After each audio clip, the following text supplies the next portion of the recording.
इसी के साथ एक दूसरी अहम खबर आपको दिखाएं। आज बाल दिवस है, चिल्ड्रंस डे, और हम आपको एक ऐसे बच्चे की कहानी बताने जा रहे हैं जिसकी हालत सरकार के दावों और प्रशासन के कामों पर कई गंभीर सवाल खड़े करती है।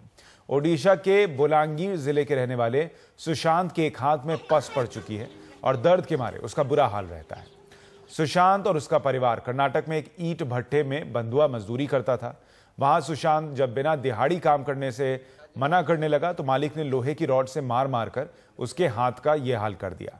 एक एनजीओ की मदद से सुशांत और उसके परिवार को ईंट भट्टे से छुड़ा तो लिया गया और उन्हें ओडिशा उनके घर भी भेज दिया गया। इसके बाद सुशांत की मदद के लिए सरकार ने कई दावे किए थे और उसका इलाज कराने का भरोसा भी दिया था, लेकिन जैसे ही मीडिया की नजर इस खबर पर से हटी, सुशांत पर से सरकार की नजरें इनायत भी हट गई। एनडीटीवी की टीम जब सुशांत के घर पहुंची तो हमने देखा कि सुशांत के हाथ में पस पड़ चुकी है और उसे तुरंत इलाज की जरूरत है। हालांकि सुशांत के जज्बे को सलाम करना चाहिए, क्योंकि एक हाथ बेकार हो जाने के बावजूद भी वो स्कूल जाता है और पढ़कर कुछ बनने का इरादा रखता है। आलोक पांडे हमारे सहयोगी इस वक्त हमारे साथ फोन लाइन पर जुड़ रहे हैं। आलोक, अगर थोड़ा आप समझा सकें कि किस तरीके से इस बच्चे को कर्नाटक से ओडिशा लाया गया और शुरुआती इलाज तो मिला, लेकिन उसके बाद तस्वीर बदल गई और अभी इसकी स्थिति क्या हो गई है? बिल्कुल सुशांत, ये रिपोर्ट हमारे उड़ीसा ब्यूरो के जो कैमरा पर्सन है सब्यसाची पानीग्राही उनके द्वारा फाइल की गई है। ये जो लड़का है इसमें काफी हेडलाइंस, जैसे कि आप कह रहे थे, के ऊपर हुई थी जब जनवरी में इनकी हालत ऐसी पाई गई थी।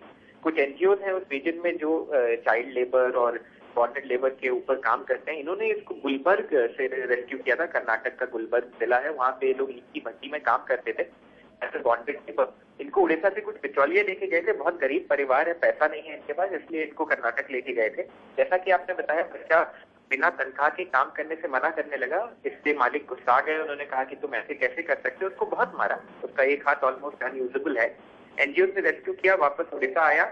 शुरुआत में उड़ीसा सरकार ने इसके ऑपरेशन करवाए, ये हमें बताना पड़ेगा, और इसका हाथ थोड़ा सा ठीक हुआ। लेकिन उसके बाद जैसे ही आपने कहा कि मीडिया की नजर हटी खबर से, तैसे ही उड़ीसा सरकार ने भी अपनी नजरें हटा ली।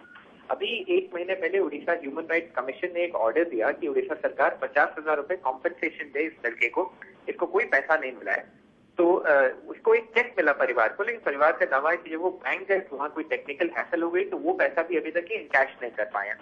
दूसरी चीज ये है कि जो बॉन्डेड लेबर एबोलिशन एक्ट है सुशांत, उसके हिसाब से इन लोगों को 20-30 हजार पूरे परिवार को एज ए कॉम्पनसेशन मिलना चाहिए।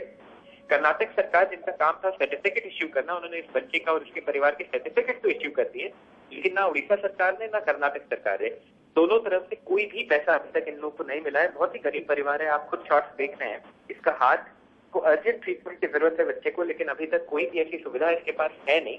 और ये इस चीज को दर्शाता है, जैसे कि आप कह रहे थे कि आज चिल्ड्रंस डे है, बहुत बड़ी बड़ी बातें होंगी, लेकिन जो जमीनी तौर पे जो गरीबी की हकीकत है और उसमें जो बच्चे पल रहे हैं उनकी हकीकत है, वो इस सारी तस्वीरें देखना तक आलोक, उसके हाथ की जो हालत है इस बच्चे की, उसको देखकर रूह कांप जा रही है। वो बच्चा सोचिए किस तकलीफ में होगा, और उसके बावजूद उसका जज्बा देखिए कि वो स्कूल जाता है और पढ़ाई करता है। एक हाथ लगभग उसका काम नहीं करता जैसी स्थिति हो गई, और उसके बावजूद वो स्कूल जाकर पढ़ाई करता है क्योंकि वो कुछ बनना चाहता है। अब उम्मीद यही है कि इस खबर को देखने के बाद सरकार जागेगी और जो मदद, शुरुआती थोड़ी मदद दी गई थी ओडिशा सरकार की तरफ से और उसके बाद इसको छोड़ दिया गया, वो मदद एक बार फिर उस तक पहुंचेगी।